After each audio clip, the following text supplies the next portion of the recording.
Hi, Modern World History students.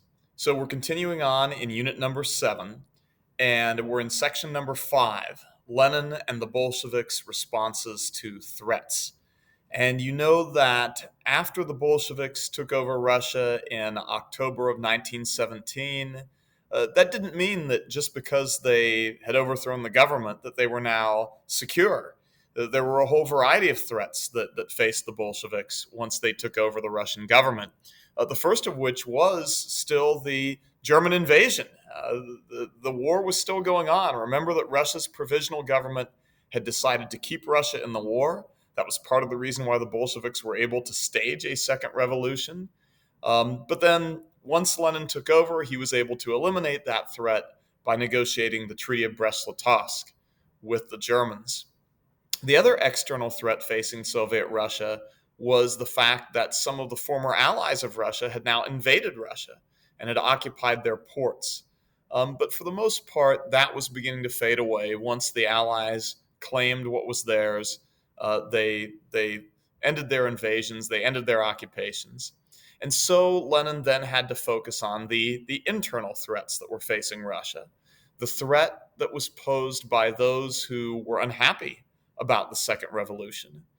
Tsarists who wanted to bring back the monarchy, restore the monarchy to Russia. Now, they weren't going to restore Tsar Nicholas II because, of course, Lenin ordered him and his family executed, but they wanted to restore the monarchy. And the Mensheviks, who wanted to restore the provisional government. One way that Lenin had dealt with that threat was through the institution of what was called the Red Terror, a campaign of violence against those who were perceived to be enemies of the Bolshevik government, enemies of the people. That was carried out by the Cheka, which was the secret police. But in doing so, Lenin incited a civil war. And so many countries have civil wars. We talked about the US Civil War, of course, you've learned about that. But Russia also had a civil war. And the Russian Civil War sort of was ignited by Lenin's efforts to extinguish his opponents during the Red Terror. So today's lesson is about the Russian Civil War. Today's Ed puzzle is about the Russian Civil War and then the establishment of what was called the Soviet Union. So we're starting here at the bottom of page 9 in the lower right-hand corner. This is a continuation of the section on Lenin's totalitarian dictatorship and how he responded to threats. So here's a map of Soviet Russia and what was to become the Soviet Union. And the Civil War was effectively fought between two sides. One side were the Reds, and the other side were the Whites. So you think about in our Civil War, the two sides were identified by their colors, the blue and the gray. The blue was the forces loyal to the United States. The gray were the Southerners, the rebels, the Confederates. So in the Russian Civil War, the two sides are identified by their colors as well. But in this case, it's the Reds and the Whites. So the Reds were the Bolsheviks and those loyal to the Bolsheviks. And the Reds were particularly strong in the big cities. So St. Petersburg or Petrograd, the capital, Moscow, the largest city in Russia with the largest population. That area and the area around those two big cities, that was sort of the heartland of the Reds. That is the Bolsheviks. That's where the Bolsheviks had the strongest support. In the countryside, outside of that sort of urban heartland, that's where the Whites had their strongest support. And as a matter of fact, the Bolsheviks found themselves under attack by white armies attacking from two different directions. So who were the Whites? Well, the Whites were those who wanted to overthrow the Bolsheviks. The Whites were the Tsarists and the Mensheviks. The Tsarists, those who wanted to restore the monarchy, the Mensheviks, those who wanted to restore the provisional government, and the elements of the Russian army who remained loyal to them. So much of the Russian army had switched over.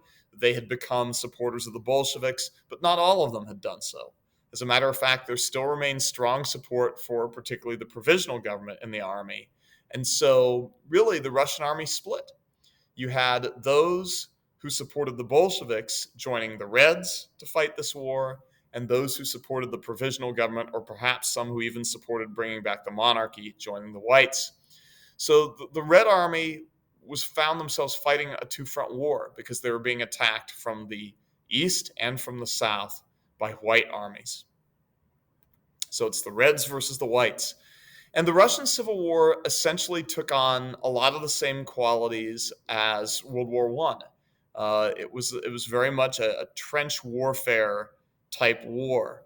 Although, as you can see here, it was not always traditional trenches that provided cover for the sides who were fighting the war, but rather a lot of the fighting was done in towns and villages and even in cities where wrecked buildings and walls and sort of whatever materials could be gathered together from the wreckage of what was in the streets, old carts and things like that, provided the defensive protection for the sides who were defending as opposed to the sides who were attacking. So, for example, in the picture here, you see soldiers, I believe these are whites, hunkered down behind the remains of some walls in a village or in a town. They've piled up some old blocks and bricks to protect themselves. That sort of took the place of trenches. But the fighting was of that same kind of style, that sort of brutal, charging the enemy. You're out on open ground, you're exposed to enemy fire. It had a lot of the same qualities of the fighting that took place during World War One. And as a matter of fact, the Russian Civil War was underway even while World War One was still being fought. Russia dropped out of World War One in sort of the spring of 1918, just as the German assault on France was beginning, that final assault that eventually came to an end when the Americans joined the war. So while World War I was still raging in Western Europe, the Russian Civil War had erupted and was looking a lot like World War I in Russia. But in Russia, it was trench warfare between two armies of Russians, the Reds and the Whites. I mentioned that the Whites seemed to have an advantage because they were able to attack the Reds from two different directions and force the Reds to fight a two-front war. So at first look, the Whites seemed to have an advantage in this war. The Reds, however, had other advantages. For one thing, the Reds at least were united around what they were fighting for. The Reds were fighting to defend the Bolshevik Revolution and to defend Lenin's government. The Reds were united around the ideology of communism, and so they all at least agreed on what they were fighting for. The Whites didn't. As I mentioned, the White Army was composed of soldiers who supported the provisional government and those who supported the Tsar. So they didn't necessarily agree on what they were fighting for. Some wanted to restore the provisional government, which was sort of a representative democracy. Others wanted to restore the monarchy. But of course, with Tsar Nicholas II and his family dead, those who supported restoring the monarchy, they disagreed then on who would take over as the monarch. Many of the Russian nobles who commanded, who were officers and commanded the armies of the Whites, they envisioned themselves. They individually envisioned themselves as sort of taking over to be the new Tsar. So the Whites were not united the way that the Reds were. And that was a problem. They didn't coordinate their efforts well, they didn't cooperate well, and so that was a disadvantage for them. The Reds not only had the advantage of being united around what they were fighting for, but also they had very strong leadership. The man whom you see there making a speech to his other officers was a man named Leon Trotsky, and you see his name spelled here, Leon Trotsky. A brilliant person, both brilliant in terms of his political thinking and in terms of his approach to fighting wars, his military strategy. He understood that although the Whites were attacking from two directions, the Reds had a really compact area that they were defending. And so because the line that they were defending was more compact, they could move soldiers around more easily, and he himself could move around more easily. He ordered this special train, this special armored train to be constructed for him.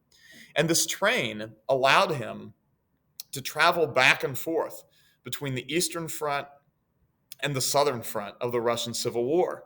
He could be in command on one front. He could wake up on one front at the start of the day, assess the situation, and give his orders. And then he could board his special armored train and shuttle to the other front, and by the evening be in command on the other front and give orders, so that he could coordinate what was going on between all the different components of the Red Army that were fighting on these different fronts. Also, he understood the importance of unity and discipline, the importance that the Red Army enjoyed of being united around what they were fighting for. And so he required that every unit of the Russian army have an officer who was dedicated to really to propaganda, really to making sure that all the soldiers were educated on what they were fighting for, educated on what the idea of communism, of Bolshevism was, so that they were all on the same page.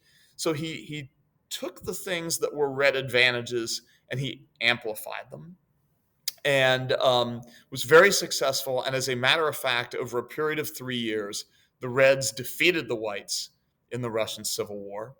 So the forces that wanted to overthrow the Bolsheviks and restore one of the previous governments, either the provisional government or the Tsar, the monarchy, were defeated. But the Russian Civil War was devastating for the Russian people. As a matter of fact, more Russians died fighting the Russian Civil War than died fighting World War I. The number of Russians killed fighting World War I numbered 10 to 12 million. The number of Russians killed fighting the Civil War numbered 13 to 15 million.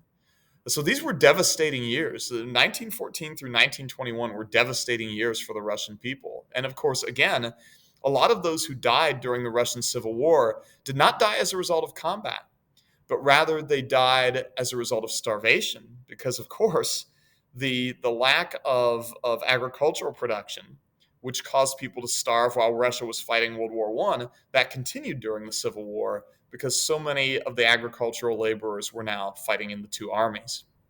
So of those 15 or so million who died fighting the Russian Civil War, probably half or more of them died not due to combat, but due to starvation.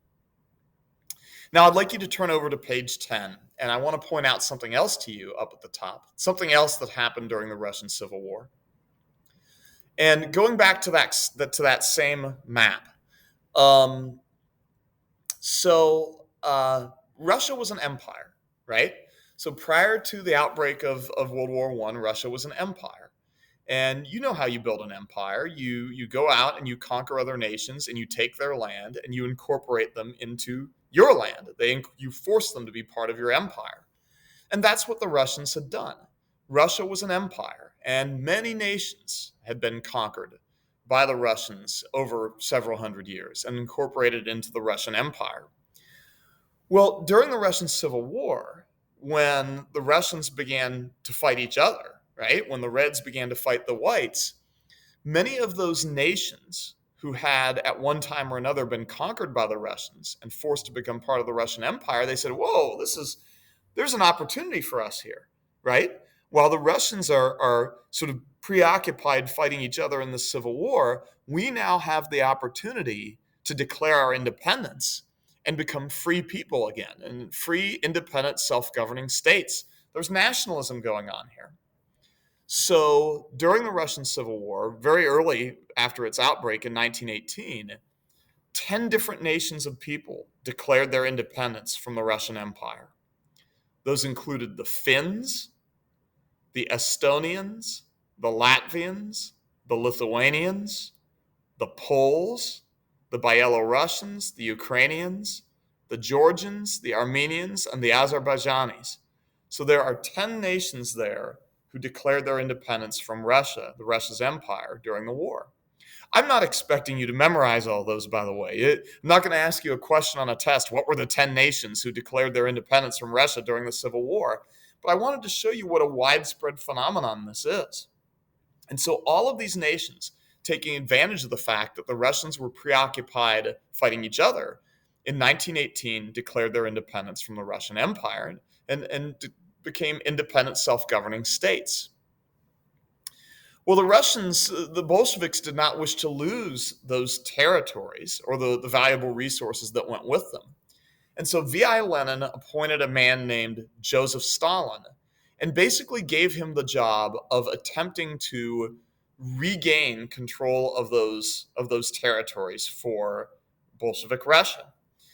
And Stalin, what he did was he went into those new countries, and almost all of them declared themselves to be democracies. So, following World War I, a lot of countries that were formerly ruled by kings or as parts of empires now declared themselves to be democracies with Republican form of government, right? Democratic republics. That means that their governments are elected by the people. And so what Joseph Stalin did is he went into many of these countries, these new independent countries that were democracies, and with the support of the Bolsheviks in Russia, he established Bolshevik parties in those countries to compete in the elections and run for positions in the government. And of course, what was hoped was that they would gain majorities in the government, that the Bolsheviks could sell their ideas successfully and gain the support of voters and win positions and win majorities in the parliaments of these new independent governments. And once they gained majorities in the parliaments, it was hoped then that they would vote to rejoin Russia, that the Bolsheviks, once in charge, would vote to rejoin Bolshevik Russia to form a sort of a union of Bolshevik states. In some places, Stalin was successful, and in other places, he wasn't. And in some places, he was partially successful. In the places where he was partially successful, he was usually able to get the Bolsheviks to kind of start stirring up trouble. And then when the governments would sort of crush the Bolsheviks for stirring up trouble, he would order the Red Army, the Russian Red Army, to invade in support of the Bolsheviks, and they would then overthrow the government. So the Bolsheviks were successful either through democracy or through force or through some combination of the two. The Bolsheviks were successful in taking over the governments of Byelorussia, Ukraine, Georgia, Armenia, and Azerbaijan. They were not successful in Finland, Estonia, Latvia, Lithuania, or Poland. In some cases, they were actually defeated militarily there. But in Byelorussia, Ukraine, Georgia, Armenia, and Azerbaijan, Stalin was successful, either through elections or through the use of force or through some combination of the two. And in 1922, the governments of those 5 countries, which had been independent for just about 4 years, the governments of those countries, now taken over by the Bolsheviks, they elected to rejoin with Russia to form a union. And that union was called the Soviet Union. Actually, it was more correctly called the Union of Soviet Socialist Republics, the USSR, Union of Soviet Socialist Republics. Okay, a union, we know what that means. It's multiple things coming together, right? Multiple things coming together. That's a union. What was it a union of? It was a union of republics, governments that had, at least for the time, been independent, democratic type of governments. They weren't anymore now. They were about to become communist dictatorships. What kind of republics? Soviet republics. Republics governed by the workers, soldiers, and farmers. What kind of Soviet republics? Socialist Soviet republics. Socialist meaning communist. So a union of Soviet socialist republics. Now, in the Russian language, which does not use the same alphabet that we do, uses the Cyrillic language, that's CCCP, like you see there. And their symbol was the symbol of the Bolsheviks, the hammer, sickle, and star, representing the peasants, the workers, and the soldiers. And the Soviet Union, which was created in 1922, lasted until 1991. So pretty much from here on out until we get to 1991, I won't really be referring to Russia anymore. We'll be talking about the Soviet Union instead. So we'll get to those lessons upcoming. And until then, take care of yourselves, stay healthy, stay safe. Bye-bye, Modern World History students.